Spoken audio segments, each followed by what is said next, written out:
How come? Huh? Is it somebody's birthday? Working day today. Working day.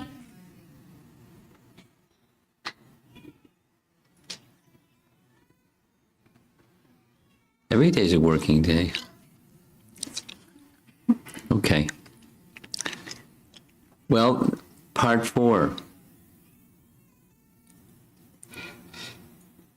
Are there persons with us this evening that haven't been for the earlier parts, 1, 2, and 3? Yeah? Okay.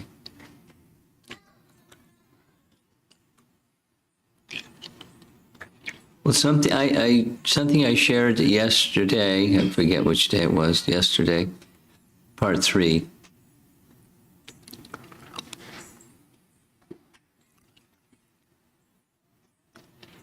Several somethings.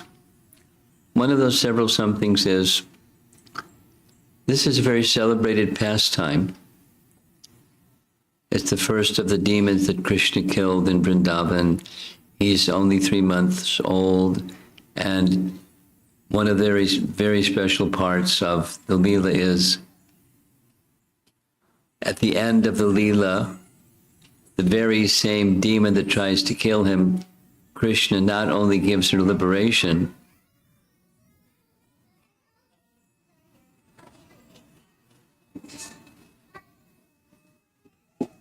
but Krishna gives her eternal service in Goloka Vrindavan as a maidservant assisting Mother Yashoda. So that's where we started, was in Canto 3, Chapter 2, Uddhava meets Vidura, of all places in a forest in Vrindavan. When Vidura is on pilgrimage, and when he sees Uddhava, he thinks of Krishna because they're so intimately associated. So he asks many questions about Krishna and Balaram and Ugrasena and the Yadu dynasty members and this one, that one, the other one. You know, how is everybody? And Uddhava, meditating upon Krishna, becomes silent. He enters into a trance of meditation. And with great struggle, he comes to external consciousness. Struggle because Vidura is his elder, and in Vedic culture, one respects elders. Vidura is very learned. In Vedic culture, one respects the very learned persons. And so he wants to serve him.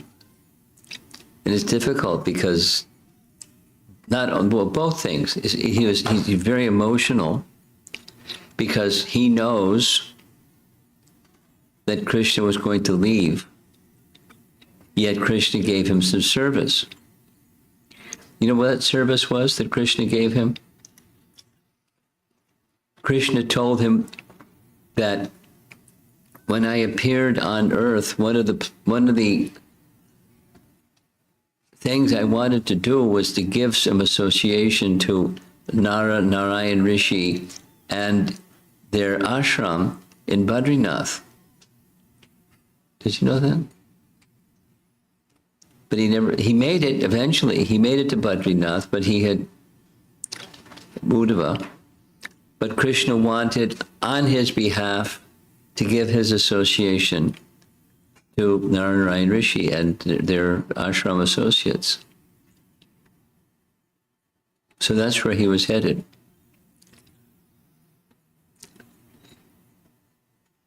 So he gathered himself, came to external consciousness, and started speaking about Krishna. And one of the first things he said is, who can be a more worshipable person than Krishna? Because even this demoness that approached him, look what he did. She tried to kill him, and because there was part of her that came in the mood of service, as a mother. So that was her little service. Her saving grace was a little service. But she was killed. But she was liberated, given to that. So who can be a greater, more merciful person than Krishna? And then he starts speaking about Krishna. Krishna, Krishna, Krishna, Krishna in Vrindavan, Krishna this, Krishna that. And then like reciting Krishna's pastime, because he knows his pastimes very well. He was with Krishna through most of those pastimes. So Krishna in Vrindavan, Krishna in Mathura, Krishna in Dwarka. Just reciting Krishna Lila.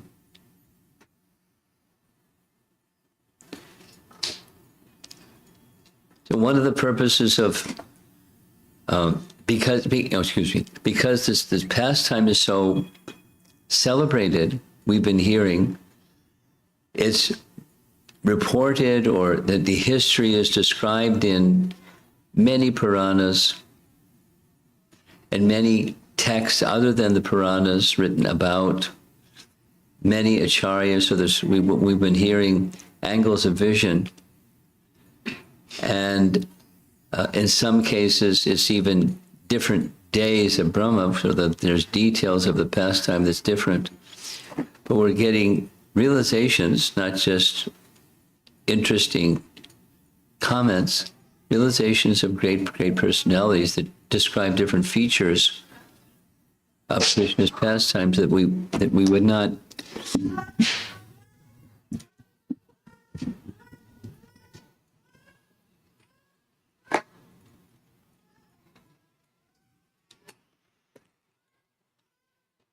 mothers recognize which screaming child is theirs. I've noticed. I mean, I don't know the detail, but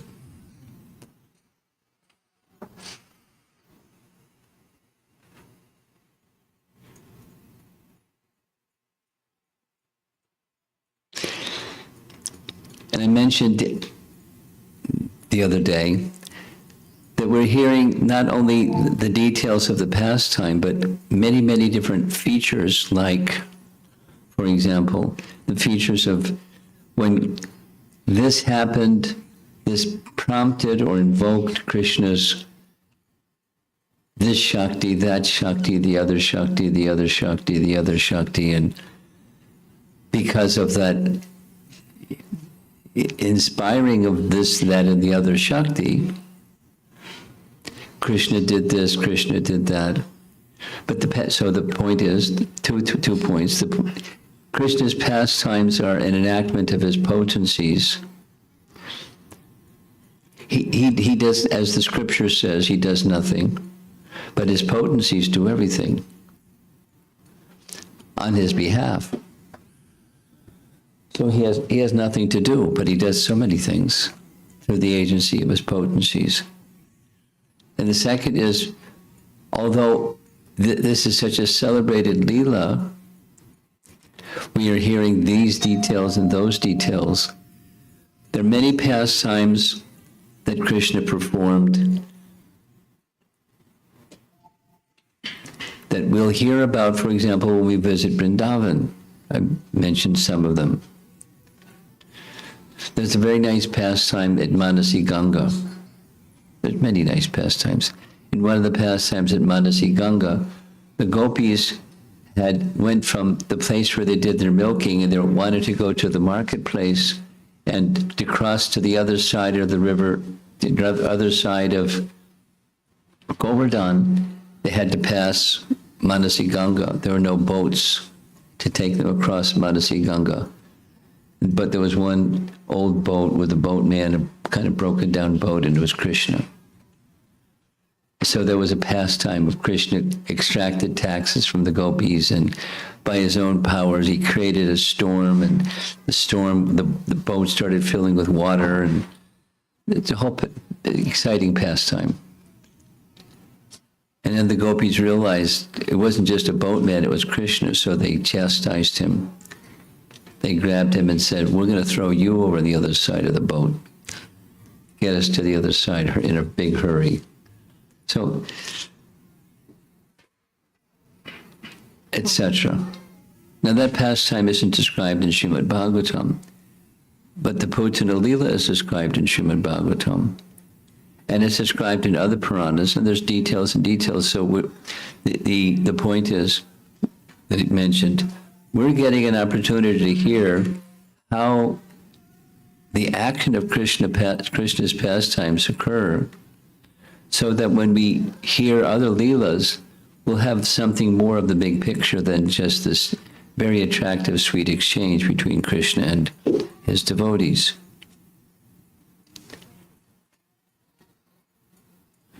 So although there's many, many details, it's quite okay, because it'll help us understand pastimes where those details aren't made available. And then another major feature that I think it should be appreciated, spoken about and appreciated, and that is the essence of Krishna is rasa. The celebrated text from Taittiriya Upanishad, Raso Vai Saha.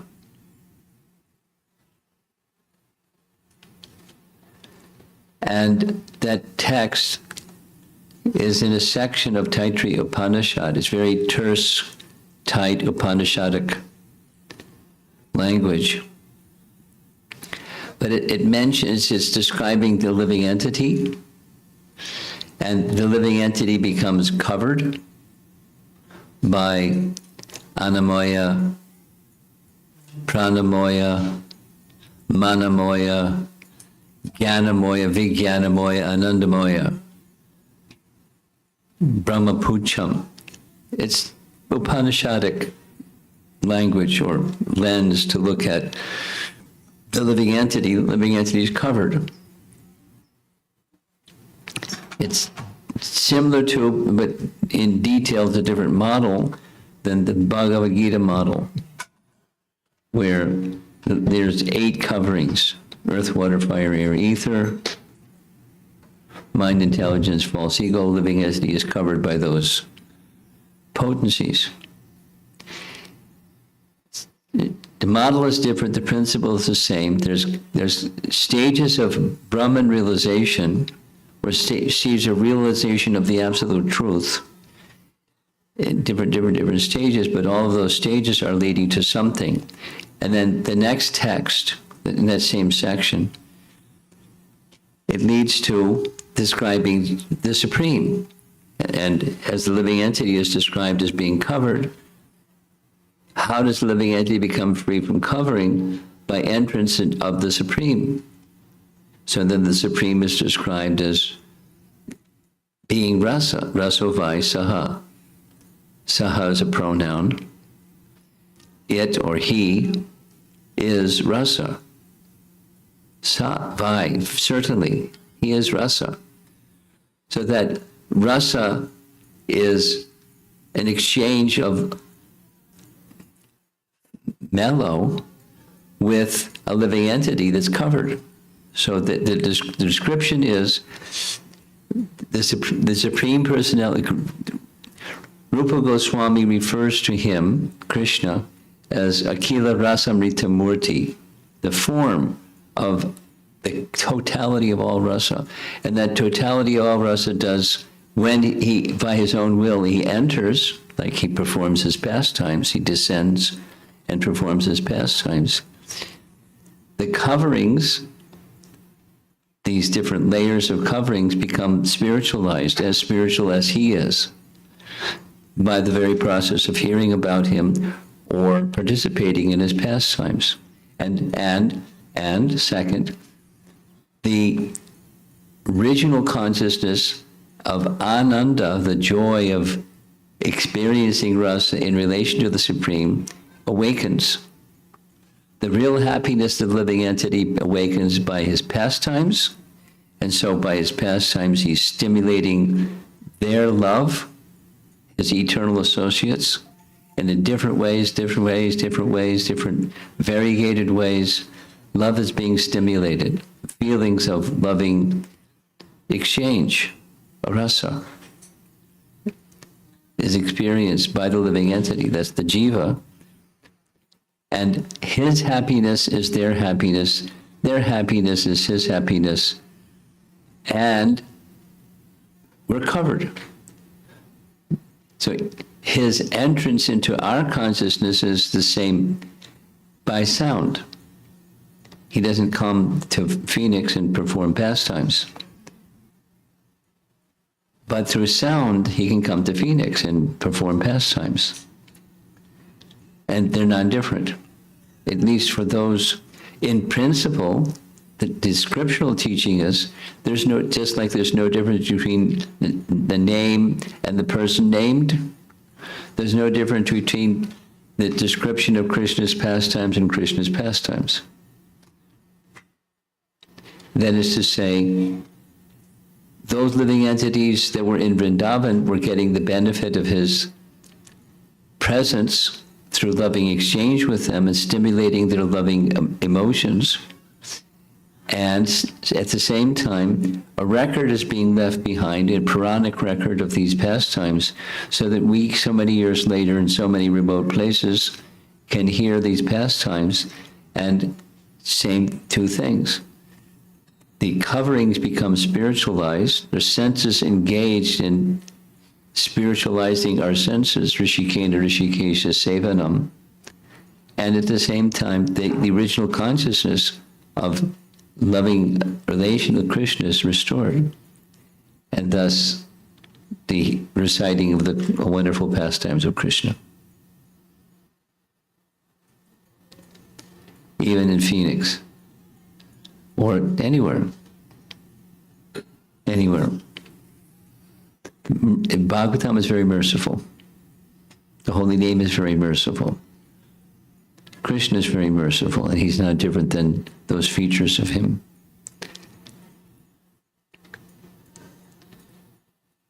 So we'll carry on. This is part 4, Putana Lila. It's 15 verses. We took 3 classes to cover 30. That's 2 times 15. Now we're going to take 1 class to cover another 15. And there she is, our dear friend Putana. And where the pastime ended, part 3, there's Krishna on the chest of Putana. There you see Nanda, he has come back from Mathura because he had gone to Mathura to pay taxes to the king.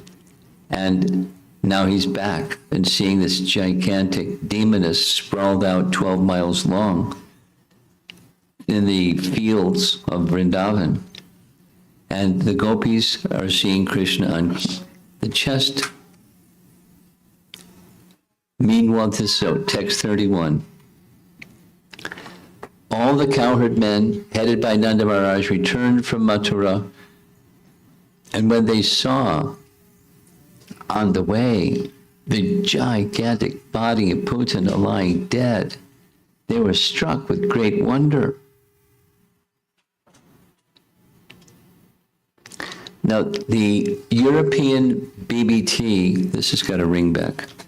The European BBT made a whole new set of paintings. This is one of those, the style, you can recognize the style. So for all the pastimes in Krishna book, they reprinted Krishna book and made a fresh set of paintings. Because some of the paintings, many of the paintings in Krishna book were from the original Krishna book, which was kind of primitive. I mean, the essence is there, but the artwork isn't so sophisticated. So they made this new set of paintings. And there's Putana sprawled out. The residents of Vrindavan panicked. At the bottom, we see there's one of the gopis has Krishna in her arms because she's rescued Krishna from the chest of Putana. Nanda Maharaj and the other gopas exclaimed, "My dear friends, you must know that Anakundundubi Vasudev has become a great saint, or a master of mystic power. Otherwise, how could he have foreseen this calamity and predicted it to us.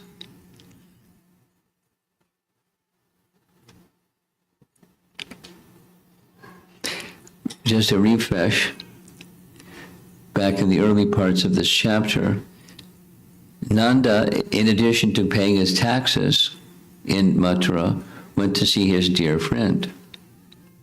And his dear friend, Vasudeva, knew many things that he didn't disclose to Nanda. He didn't tell, hey, you know what? You know that child, Krishna, that's my son. He didn't disclose that fact. But he knew.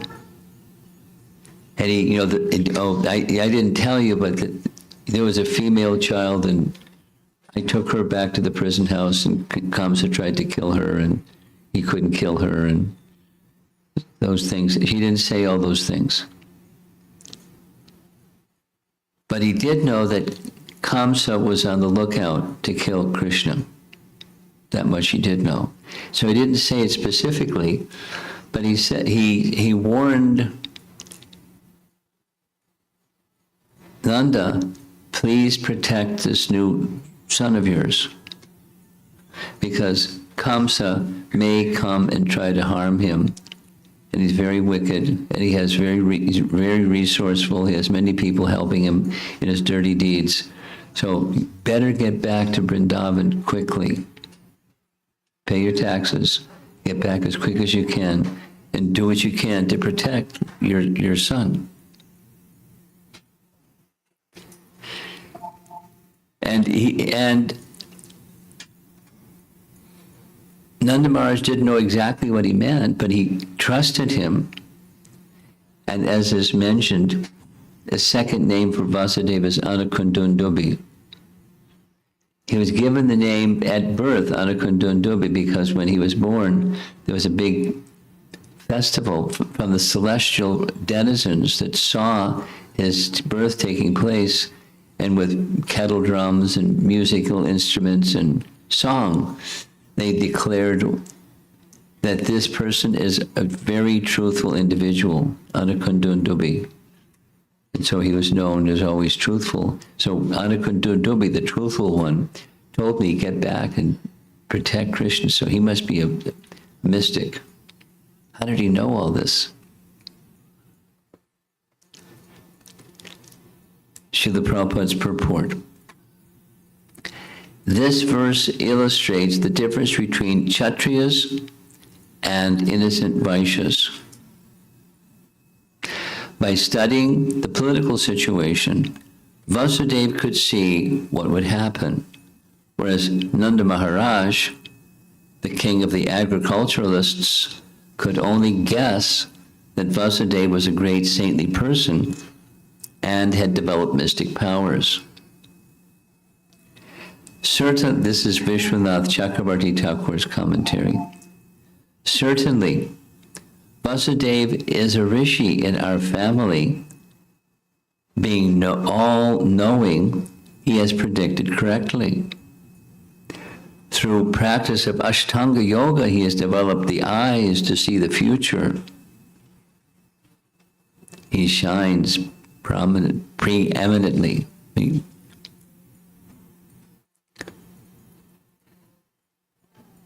And this is Jiva Goswami's commentary. They talked among themselves in astonishment. Nunam, I marked that in the Sanskrit of the text.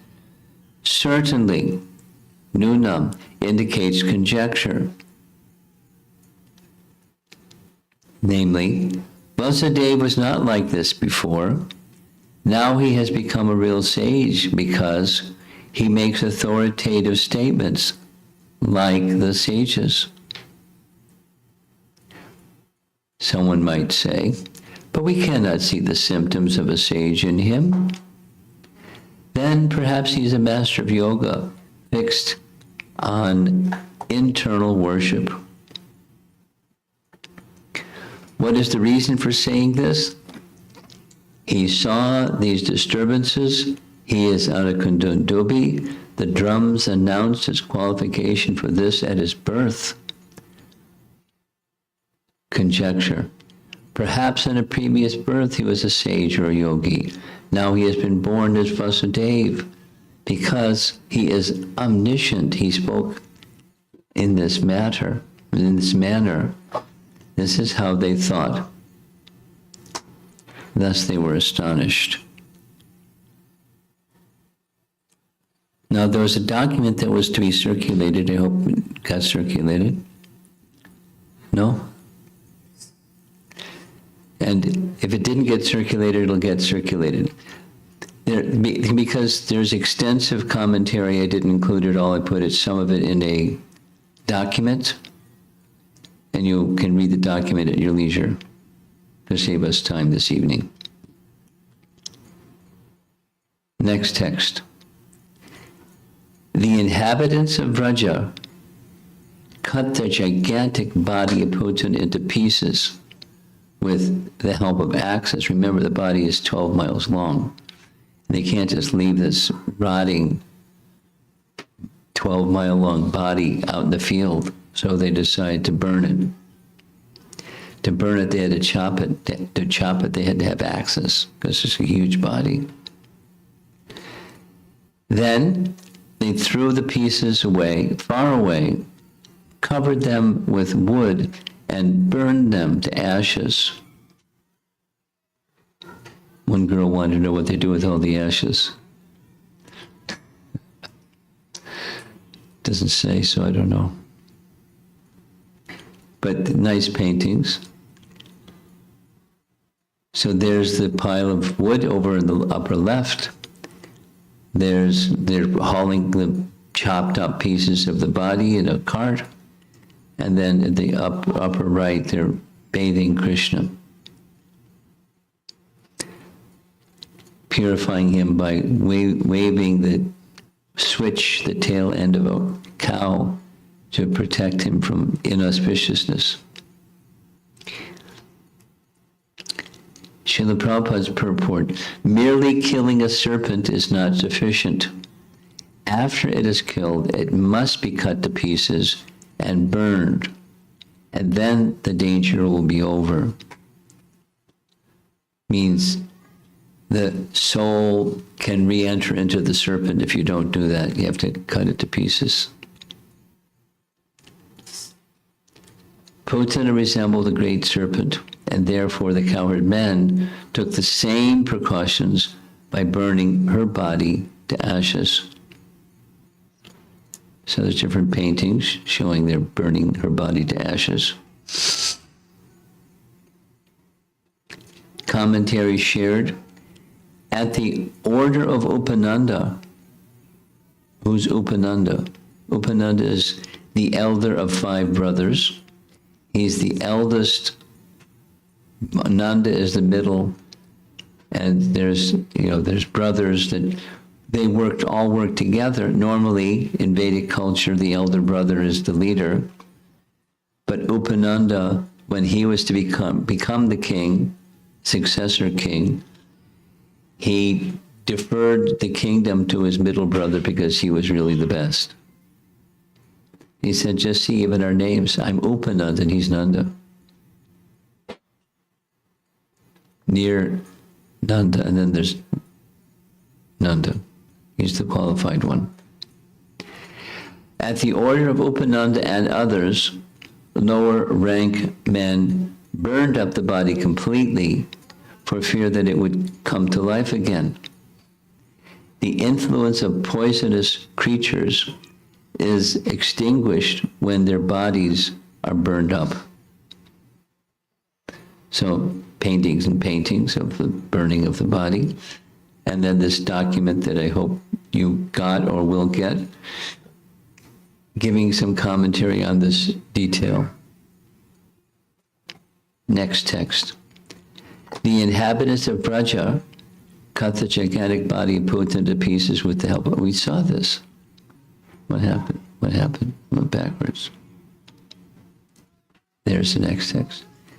Because of Krishna's having sucked the breast of the Rakshasi Putana, when Krishna killed her, she was immediately freed of all material contamination. Her sinful reactions automatically vanished, and therefore, when her gigantic body was being burnt, the smoke emanating from her body was fragrant like a guru incense. That's not what burning bodies normally smell like. Very bad smell, horrible smell. But Krishna purified her. Such are the effects of Krishna consciousness. Here's Garga Samhita on this topic.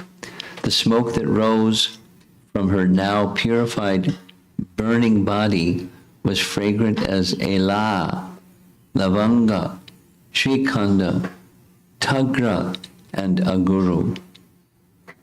A nice mixture. Next two verses.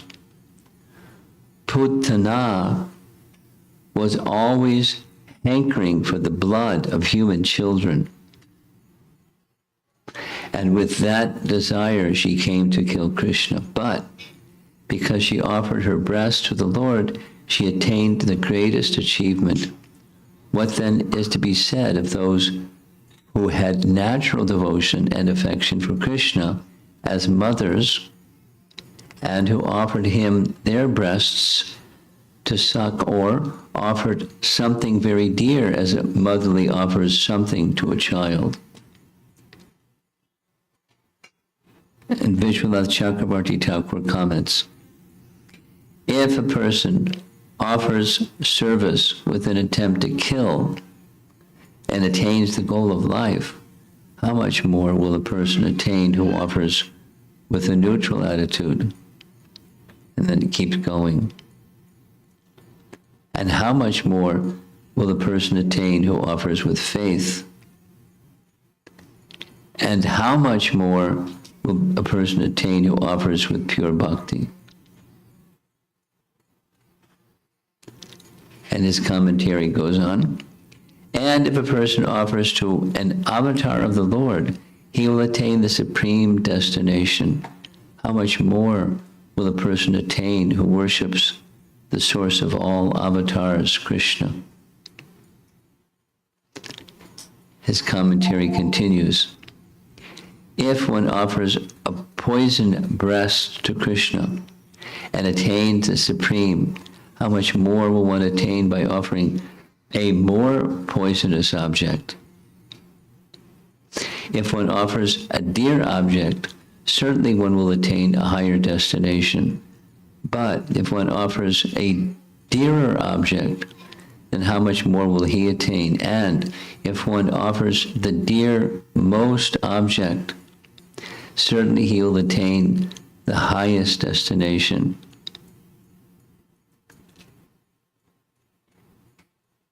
If Putana, a Rakshasi, could attain the highest destination, what should a human attain? If one is a devotee, how much more he will attain? And if he is a lover of the Lord, he will not attain the highest award? Then what to speak of the elderly gopis who had extreme affection for the Lord during the stealing of the calves by Lord Brahma? You all know the pastime. Offering their breast milk to Krishna favorably, though they were not his mother. Because, you know, the pastime. The pastime was when he turned 5 years old, there was a big festival, Gopastami festival. He was allowed to take care of the calves. And Nandamara said the cows are too big. You can take care of the calves. So he was herding the calves. And during one of the pastimes, childhood pastimes, when herding the calves, Kamsa sent another demon, Agasura demon, and Krishna killed the Agasura demon. And after Krishna killed the Agasura demon, because the Agasura demon had swallowed all the cowherd boys, waiting for Krishna to enter his mouth also. But instead, Krishna entered his mouth, became big, big, big, big, big, big, and suffocated Aghasura, and he died. And the cowherd boys went, wow, that was good. Let's go have lunch. So they're sitting around having lunch, you know, the pastime. And Lord Brahma had observed all of this from the sky, riding his swan carrier. And he began to become curious. I wonder, what is the extent of the potency of this little boy? So he decided to examine the extent of his potency by kidnapping the calves, and then after kidnapping the calves, Krishna went to look for the calves, kidnapping the cowherd boys, and he came back to see what Krishna was going to do. You know, criminals, they sometimes go back to the scene of the crime and want to have that thrill again of the crime. So he went back to the scene of the crime, and much to his surprise, there were the cowherd boys and there were the calves. And he was astonished. So he went back to the cave where he had put them, and sure enough, they were in the cave. So what's going on? So he went back to the scene of the crime, and instead of seeing just the calves and the cowherd boys, he saw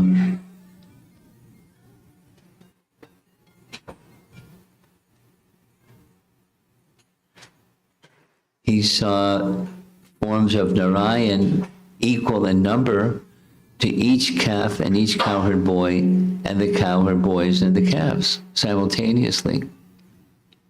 And he saw all the personified Vedas surrounding each one of the forms of Narayan, offering celebrated prayers. It was a big cacophony of sound, big mantra concert. And then, poof, they all disappeared. Wow. So then he understood there's no limit to Krishna, the power of Krishna. So during that period of time, you know the pastime, the passage of time in Brahma, the passage of time on earth are not the same scale. So 1 year had passed. And during that 1 year, Krishna had assumed the form of the cowherd boys because the mothers of the cowherd boys had the desire to experience their motherly affection towards Krishna as their son. So Krishna became their son. And they treated Krishna as their son, like their son. And they breastfed Krishna. That's the reference in this particular portion of his commentary. So how much benefit did those elder gopis who had Krishna as their son for 1 year compared to what happened with Putana? What's their destination going to be? And if Putana, a Rakshasi, could attain the highest destination, what should a human being attain? Which we did already. Here we go. Paying respects to Yashoda from a distance, having put her in the highest position, I will write no more, because it is beyond words. So, all glories to Mother Yashoda. There's further commentary in this document that you have received or will receive, so you can refer to it later. By the way, we're at slide 28 of 62. That's why there's a handout document. Next 2 verses. The Supreme Personality of Godhead, Krishna, is always situated within the core of the hearts of the pure devotee, and he has always offered prayers by such worshipable personalities as Lord Brahma and Lord Shiva, because Krishna embraced Putana's body with great pleasure and sucked her breast. Although she was a great witch, she attained the position of a mother in the transcendental world and thus achieved the highest perfection. What then is to be said of the cows whose nipples Krishna sucked with great pleasure and who offered their milk very jubilantly with affection exactly like that of a mother? So the cows in Vrindavan are most fortunate. Krishna directly drank the milk from their udders. Vishwanath Chakravarti Thakur's comment is that Krishna's feet are situated only in the hearts of the devotees, but Putana was neither a devotee nor a non-devotee. She was an enemy of Krishna. Krishna's lotus feet are worshipped by worshipable personalities such as Brahma and Shiva. This is a nice painting you've seen before. This is the demigods who are offering prayers to Krishna while Krishna is still within the womb of Devaki. Now she has a pretty comfortable prison house. But sometimes that happens. They have VIP prison cells. So Vasudeva was a very important person. And although he was in the prison house of Kamsa, it wasn't an ordinary situation. But Putana did not worship Krishna's feet. Rather, she did the opposite. At the time of her death, Putana tried to dislodge Krishna's feet from her chest. Unable to do so, she began to beat them with all her strength. So the painting is showing Narada, Shiva, Brahma, and other celestial beings offering prayers. Here's the same three that are mentioned in the verse directly. Krishna stepped on Putana forcefully with his feet, not just touching her.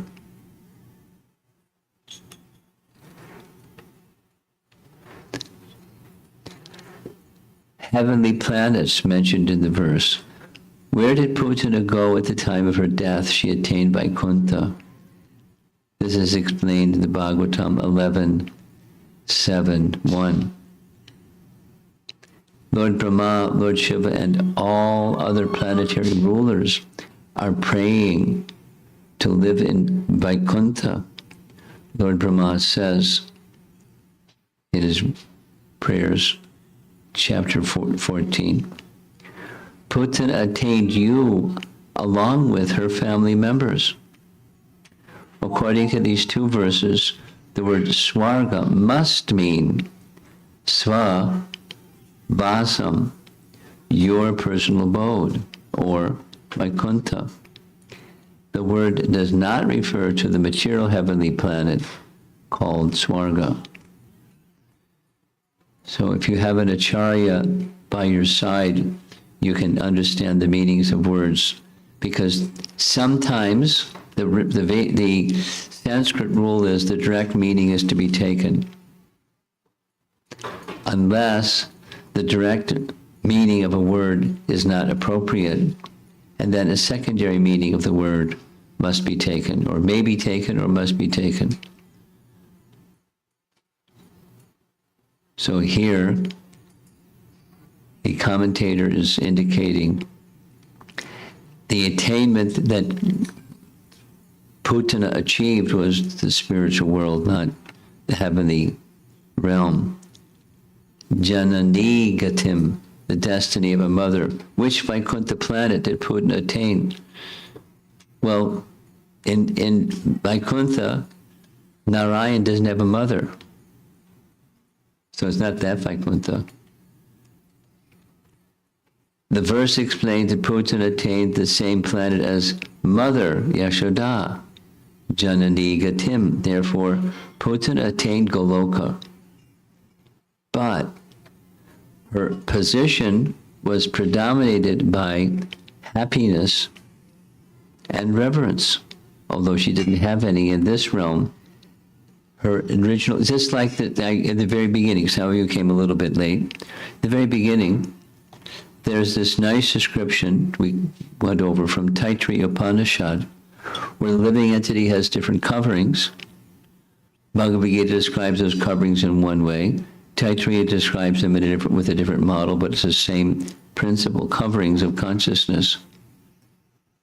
And when the Supreme Personality of Godhead, who is Rasa, enters into this realm, then those coverings, there's potency in the Supreme Lord to spiritualize those coverings. And when those coverings become penetrated and spiritualized by the Supreme, then the original consciousness of the living entity awakens, and they experience the same as the Supreme Personality of Godhead, namely the rasa, or loving exchange with the Supreme, and their original happiness restored. Now for us, there's a stage called sadhana, because there's a seed of that love that we receive from one who is a representative of Krishna, Bhakti Lata Bija.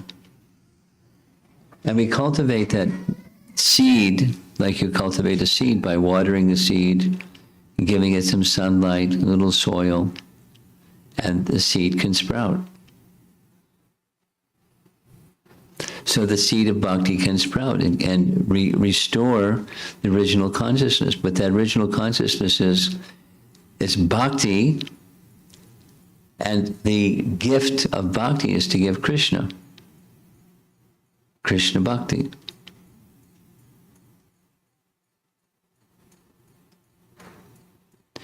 So she, although she came from the position of a super-covered jiva, she attained the supreme destination. She did not attain the place predominated by servants in prema. One cannot say that she attained the status of a mother. Wait a minute. Verse 36 of this chapter says, that place is reserved for those who are anuragi, with pure loving attachment for Krishna. Here, verse 38 says that the cows and motherly gopis who fed to Krishna during the Brahma Vimohan Leela attained a higher destination than Putana. Isn't that a nice detail? Again, making reference to Canto 3, Chapter 2. We made reference to this. This is Uddhava speaking to Vidura.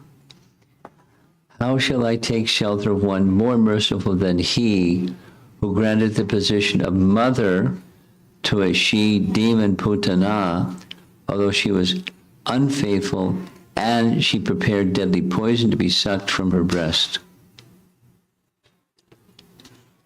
And his explanation is she attained Dharitri Uchitam like a nurse.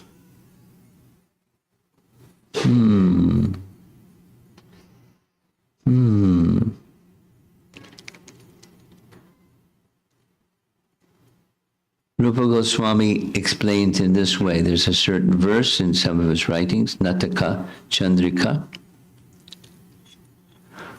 While hiding malicious intentions in her heart, through fake maternal love, Putana, the witch, having an illusory, beautiful form, attained Vraja.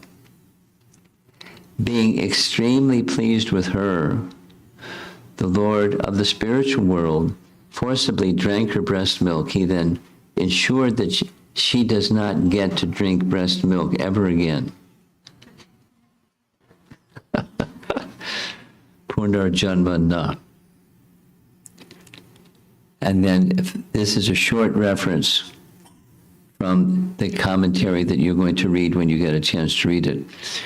When Lord Krishna killed her, a great chariot came to take her to Goloka Vrindavan. It had 100 wheels and was totally jewel encrusted, 10,000 chamaras and 10,000 mirrors. Pretty fancy chariot. And look at it, we're almost done with the chapter because there's only 41 verses in the chapter. The Supreme Personality of Godhead, Krishna, is the bestower of many benedictions, including liberation, kaivalya, or oneness with Brahman effulgence. For that personality of Godhead, the gopis always felt maternal love. This is the elder gopis. And Krishna sucked their breasts with full satisfaction. Therefore, because of their relationship as mother and son, although the gopis were engaged in various family activities, one should never think that they returned to this material world after leaving their bodies. And more commentary for you to read later. Text 41. Upon smelling the fragrance of the smoke emanating from Putana's burning body, many inhabitants of Brajabhumi in distant places were astonished. Where is this fragrance coming from? Thus, they went to the spot where Putana's body was being burnt.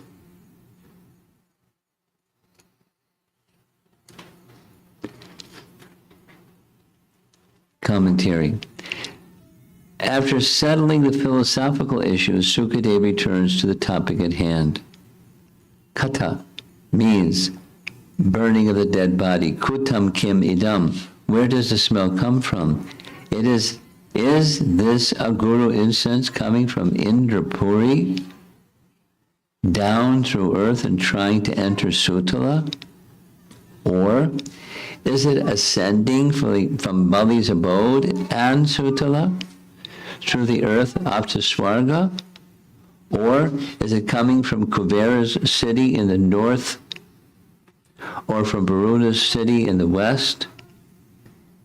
In this way, the cowherd men entertained many questions. Jiva Goswami writes, Kata means crematorium. Inhabitants who had gone elsewhere before these events spoke in this way.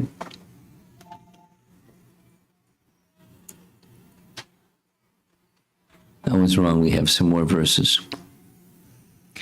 So there's Nanda with Krishna and Balaram on his lap. When the inhabitants of Braja, who had come from distant places, heard the whole story of how Putana had come and then been killed by Krishna, they were certainly astonished, and they offered their blessings to the child for his wonderful deed of killing Putana. Nanda Maharaj, of course, was very much obliged to Vasudeva, who had foreseen the incident, and simply thanked him, thinking how wonderful Vasudeva was. Now, the emotion of Nanda is moved by, we heard yesterday, the day before yesterday as well, moved by Yogamaya.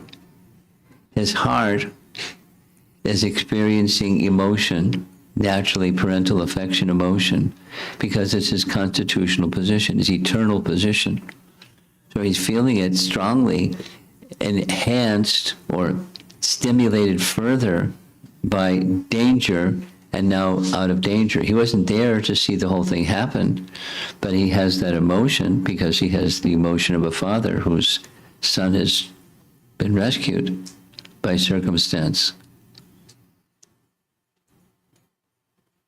Because he can't see Krishna as the supreme, he can't see 2 + 2 = 4. He can't see it. 2 + 2 = 5 or 3 or something else, but not.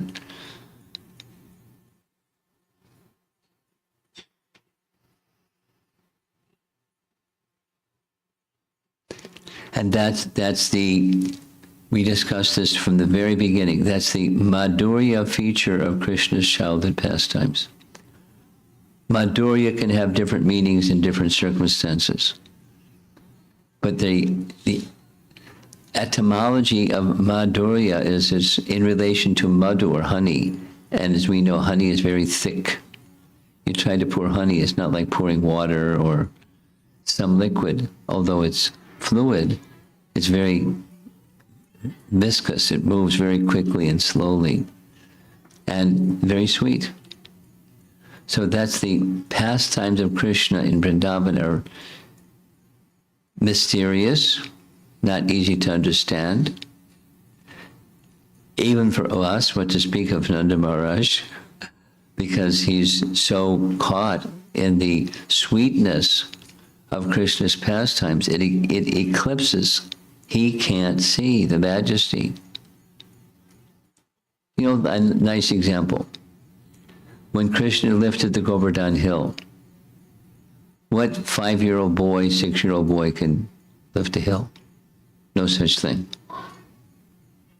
And not only lift a hill, but with his left hand. And not only with his left hand, but the little finger of his left hand. And held it in the air for 7 days. So Nanda Maharaj is standing there beneath the hill, holding up the hill with his cane, thinking, this boy thinks he's lifting the hill, but we know we're lifting the hill, and he's just standing there holding his arm up. Because he can't see. It's just that's the influence of the sweetness feature. It eclipses the opulence or Aishvarya feature. Even he's exhibiting Aishvarya. He can't see it. He can't see it because of the sweetness. It's so strong. So who can understand? I mean, who can understand the heart of Nanda? Very special. So Yoga Maya is acting upon him and through him, because Krishna also appreciates when that love of Nanda Maharaj spikes in that way. What does it do for Krishna? And it's part of the premise that I spoke at the very beginning. In this Taittiriya Upanishad section, there's a statement that says, when the living entity understands the Supreme as rasa, they experience the topmost happiness. So Nanda's experiencing happiness beyond happiness we can even think of. We can describe it to some degree, but it's kind of unthinkable. It's beyond our capacity.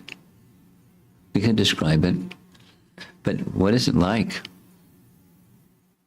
We will never know. Because the position of Nanda and Yashoda is not a post. Not somebody you can become Nanda or you can become Yashoda. No way. They're eternally in that position. Eternally. There's no time when they weren't, and there's no time when they're going to not. They're eternally in that position. And from time to time, Krishna appears in this world, and they have, again, it's like a rerun, but it's not like boring rerun. It's a forever fresh. Krishna's appearing as their son. And he's taking on this little 3-month-old feature of whatever the sounds were that a 3-month-old child makes, and everything. You know, the parental affection is, those of you that are parents, you know what that affection is. It's unique. And then after some time, the child grows, and the affection moves because the aging of the child moves, and so it's variegated, intense affection. So what to speak of the child that one has affection for is the Supreme Person. Who can imagine?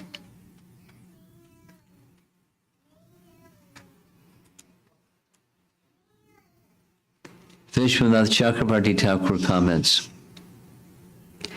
the returning cowherd men were very astonished. Quote, Vasudeva has spoken correctly in discussing amongst themselves, they said. Who else but Narayana could protect the baby? They're Krishna conscious. When Nanda, Jiva Goswami writes, when Nanda and others returning heard in Vraja the details told by the protectors of Gokula about Putana's coming, her death, as well as giving her breast and her cries of pain, as well as the blessings given to the child, they were amazed. This increased their parental affection. There's in Rupa Goswami's language, we discussed this, we're discussing it again from another angle. There's a nice Sanskrit word, stimulations of ecstatic love. Those of you that read Nectar of Devotion, you know. Udipan means stimulation of ecstatic love. So the pastime has served its purpose. Their ecstatic love has been stimulated. The parental affection and the ecstasies of parental affection have been stimulated. Because it could have, the whole thing could have played out however Krishna wanted it, any n number of different ways, and it just went the way that Krishna wanted it to work out. And the way that it worked out served its purpose. It's loving exchange. He's performing pastimes, the purpose of which is the happiness of his devotees, which is his happiness. I mean, it's mutual. Love is the happiness of the devotees is Krishna's happiness. The happiness of Krishna is the devotee's happiness. Now there's the distinction is one is the controller and the other is the controlled. One is the object of service, the other is a servitor. But the ecstasy is mutual. That's rasa, exchange of love. Essential, although Krishna is the source of everything, essential to experience rasa is one to exchange that rasa with. It's an essential part of Krishna's paraphernalia, is to have living entities that have love for him, and he stimulates that love, and that's his happiness, that's their happiness. Mutual admiration society. It's Vaikuntha, or Vraja Bhakti. Next verse. Oh, Maharaj Nanda, best of Kurus. Maharaj Parikshit, best of the Kurus. Nanda Maharaj was very liberal and simple. He immediately took his son Krishna on his lap, as if Krishna had returned from the dead, and by formally smelling his son's head, Nanda Maharaj undoubtedly enjoyed transcendental bliss. So it's a nice painting. Nanda Maharaj is lying down, Krishna is lying on his chest, Krishna is playing like he's a little child, Nanda is enjoying the loving affection of a father for his small child. Vishwanath writes, returning from his visit, Nanda began to lament, in my absence so much misfortune occurred. Why did I go to Mathura? Uddharadi indicates that he began to criticize everyone's intelligence. How could the dull doorkeepers not prevent anyone from entering the house? When his agitation ceased, he became filled with joys, which is indicated by his name, Nanda. Because of that joy, his mind became filled with an ocean of good qualities, including compassion. Thus he took his son on his lap, he smelled his head, he lamented, because I went far away, such calamities have occurred. Oh, best of the Kurus, Sukadev to Parikshit. This indicates what was explained previously in Canto 10, chapter 5, text 19. This is chapter 6. Just as Yudhisthira protected you, Maharaj Pariksit, Nanda desired to protect his son. From this time, Krishna got the name Adhoksaja. What does Adhoksaja mean? Who's our scholarly Sanskrit? Oh, by the refrigerator. Aksha is the beginning of Sanskrit. Aksha is the last word of Sanskrit, open word, and Adha Akshara is beyond anything which can be empirically described. Very good, very good. You know little Sanskrit. I don't know little Sanskrit, I just know Prabhupada. Beyond the eyes to see, Aksaja and Adhoksaja, beyond perception of the senses. That's my understanding. But yours is a nice one. Yeah? Prabhupada explains that. Oh, okay. Very good.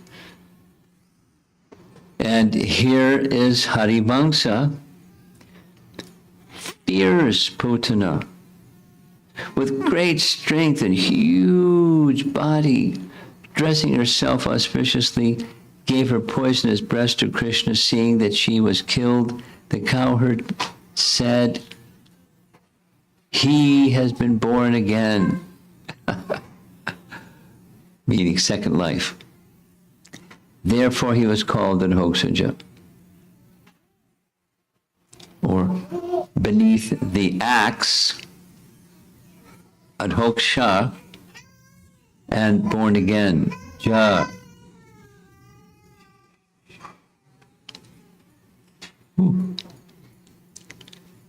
Again, you can refer to the document that you received.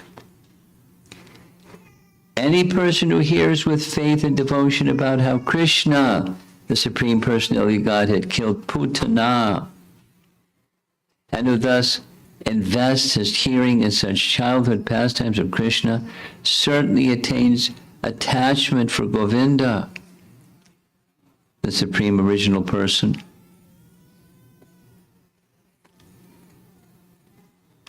Prabhupada writes, the incident in which the great witch attempted to kill the child but was killed herself is certainly wonderful. Therefore, this verse uses the word adbhutam, meaning specifically wonderful. Krishna has left us many wonderful narrations about him. Simply by reading these narrations as they are described in Krishna, the Supreme Personality of Godhead, one gains salvation from this material world and gradually develops attachment to and devotion for Govinda, Adipurusha. Vishwanath's commentary. He who hears with faith the childhood pastimes of Krishna and the liberation of Putana and takes them as most astonishing, attains attraction for Govinda. An alternative reading for Shrinuyat is Nishamya, or hearing. Taking that reading, let us take the meaning. He who hears the childhood pastimes of Krishna and the liberation of Putana with faith attains attraction to Govinda and then attains attraction for everything related to Govinda.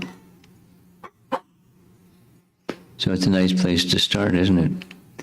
Jiva Goswami writes, by hearing the astonishing story of how Krishna gave himself to Putana merely because she has some relationship with him, all people will develop rati.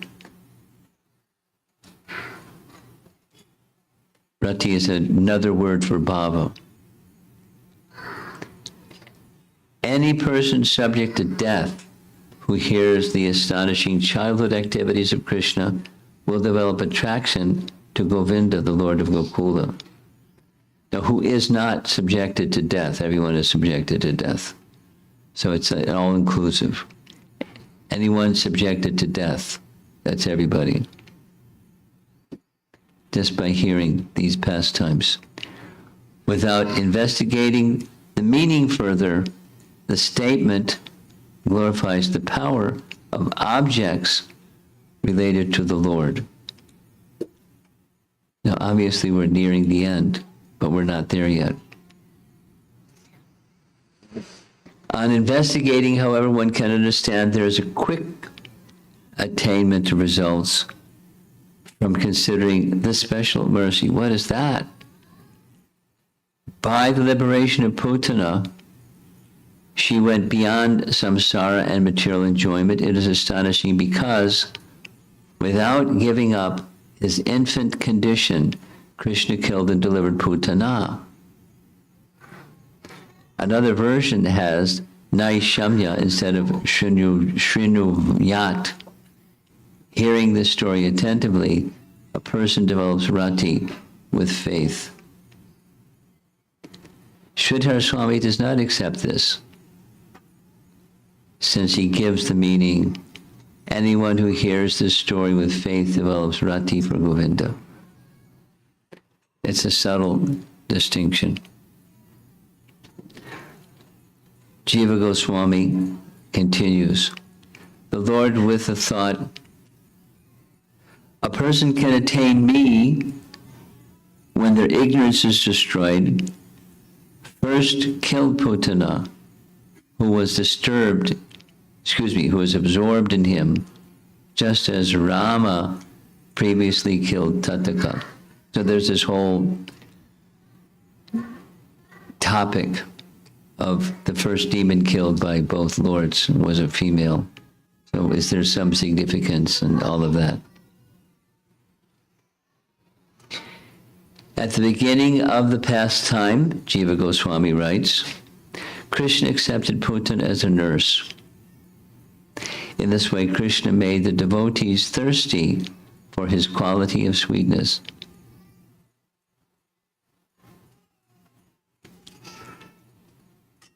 There's further reading from the document that was circulated.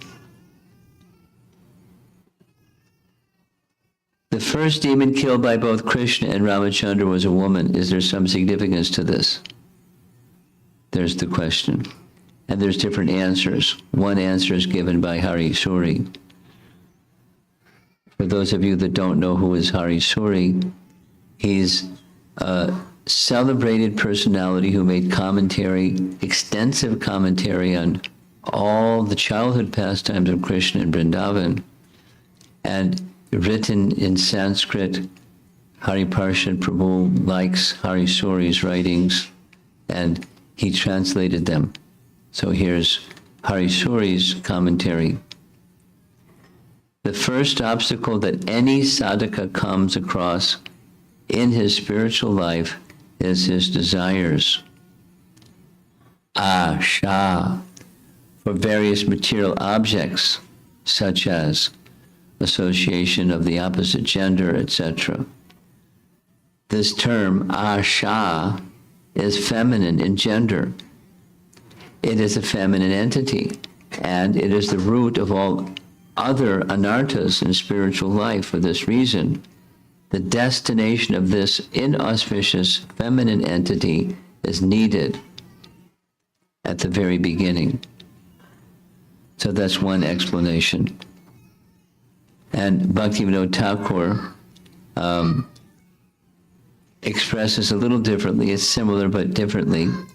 He declares or describes that in spiritual life one needs a teacher, and one of the big obstacles in the beginning of spiritual life is false teachers. So the false teacher is represented by this Putana or Tataka. The internal or antaranga false guru is the mind of the living entity, which takes shelter of material logic and reason to understand the absolute truth. You can tell from the painting, you're not going to get very far trying to use the mind to understand that which is beyond the mind. So one needs a true guru, and the shelter of false gurus has to be dealt with. No, Krishna will protect one if one wants something genuine. Or Ramachandra will protect one if one wants something genuine. The Supreme Lord will protect one. But the misrepresentation or the asha of material desire needs to be checked. And it's not left up to us.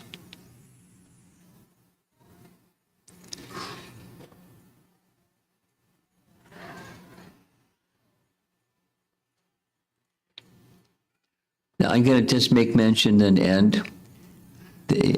Of all the classes, Premadatri has very kindly been saying, and in December, Mars is coming back, and we're going to be conducting a japa retreat, which many devotees like. Japa retreats are nice. And Shyamsundar is a super nice person to have in a japa retreat, so it'll be nice. But in between now and then, I'm going to be in Houston, Texas, which isn't so far away, and covering I think it's like a 16-part seminar on Madhurya Kandambini. And one of the teachings, the essence of Madhurya Kandambini is 2 verses by Rupa Goswami describing the stages of bhakti.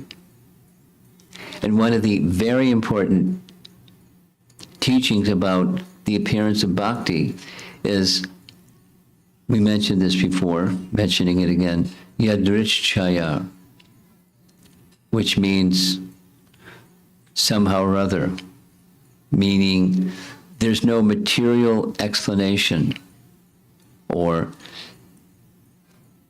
bhakti appears by its own sweet will. There's nothing material that we can do to generate bhakti. There's nothing material that can be done that somebody can block bhakti. Not possible. Even in the most dire of circumstances, bhakti can't be checked. And even in the most fortunate circumstances, bhakti can't appear, because bhakti appears by her own sweet will.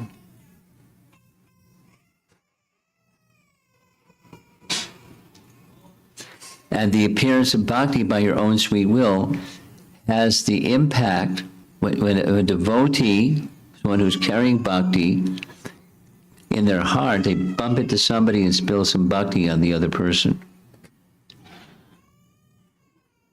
You have to have a carrier of bhakti to receive bhakti from one who's carrying it. It's not received some other way. So the merciful nature of a bhakta is the way that how bhakti can begin. Because bhakti herself, Bhakti Devi, is independent. There's nothing material that can bring bhakti into one's life or can check bhakti from coming into one's life. There's nothing material that can check it. Nothing that can start it.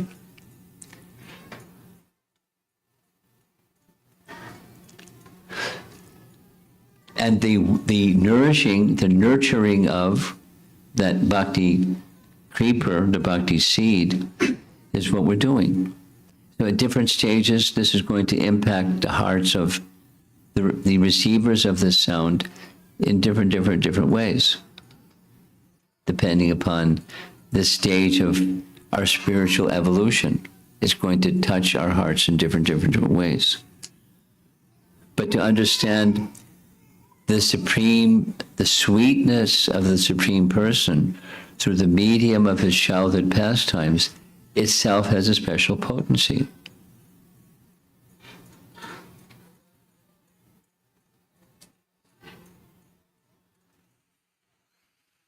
And hearing the descriptions of the pastimes and hearing the commentary of the acharyas illuminating further the pastimes, stimulates it awakens, it cleanses, and it awakens our dormant loving attraction for Krishna, hearing, or reading, or remembering, or discussing, or through sound.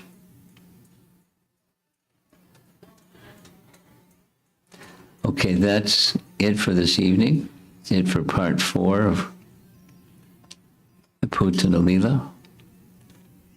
Let's see if there's some discussion.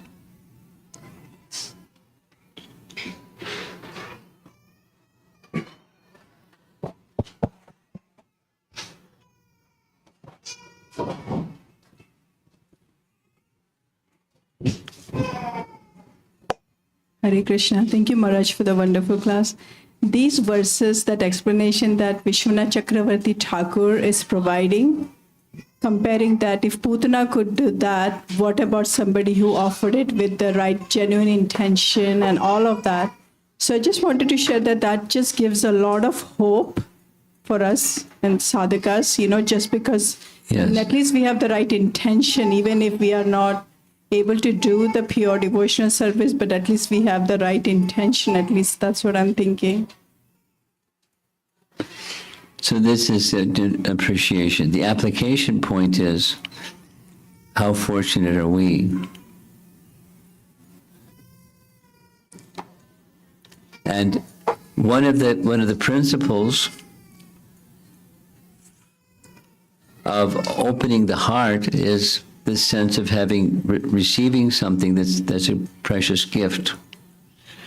Some devotee, I won't mention names, one of the devotees that's a pujari somewhere, just sent me the other day something that expresses the same thing.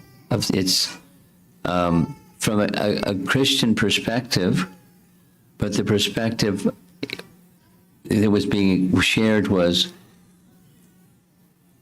it's part of, as we do, we recite some prayers before we take prasadam prayers. So Christians also say some prasadam prayer. When I was growing up, we called it saying grace before every meal. And basically it's opening the heart and saying with an expression of gratitude.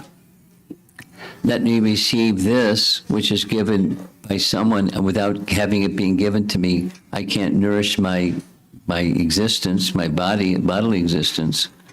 So let me express my gratitude. And then once you express that gratitude, then the heart opens, and then feelings of love are more likely to enter when there's a sense of gratitude. So your appreciation for what Vishwanath Chakravarti Thakur did is exactly was his purpose, to stimulate the heart of the hearer of this pastime, to appreciate the good fortune, those persons who were participating in Krishna's pastimes, how fortunate were they? And for those of us that are hearing that good fortune, how fortunate are we?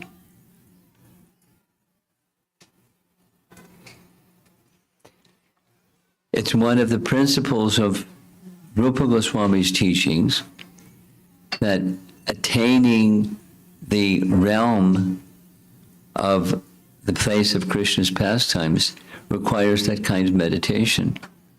Raga Bhakti entitles one to attain that destination. And Raga Bhakti includes meditation upon those persons who are perfected souls, and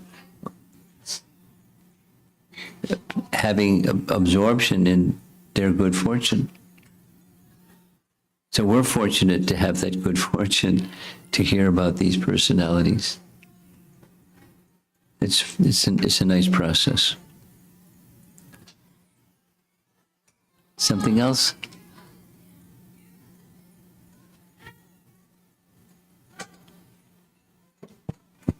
Okay. Srila Prabhupada ki, Srimad Bhagavatam ki, Krishna's Braja Leela ki jai.